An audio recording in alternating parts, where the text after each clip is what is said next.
Hi, RBI has released the notification for Grade B. Now, it is the topmost entry for Reserve Bank of India. Now, it's a wonderful opportunity for UPSC aspirants, TNPSC aspirants, those who are preparing for CAT. Now, all of them can comfortably clear this exam with slight tuning and preparation for this particular exam. The exam will be held on September 8th, that is the phase 1. October, there will be phase 2.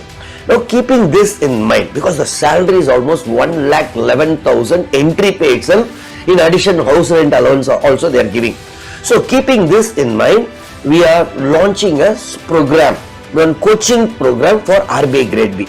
So, there will be 60 classes, 40 sectional tests, 10 full tests. Now, why sectional tests? Because sectional cutoff and sectional timing will also be there. So, in Officers IAS Academy, we are launching a program for RBI Grade B. Now, both online mode as well as offline mode. Now, if you are preparing for this, in addition, yes, NABARD and also SEBI, they are also going to release shortly. So, using the same preparation, you can also apply, which will be useful for your NABARD as well as SEBI. So, in case if you are interested, because the exam is going to be held September 8th, now your notification till August 16th you can apply. Now it is active, so immediately apply. In case if you are interested to join this program, please call the phone number given in the description below. Thank you from Jebasingh, the Director of Officers IAS Academy.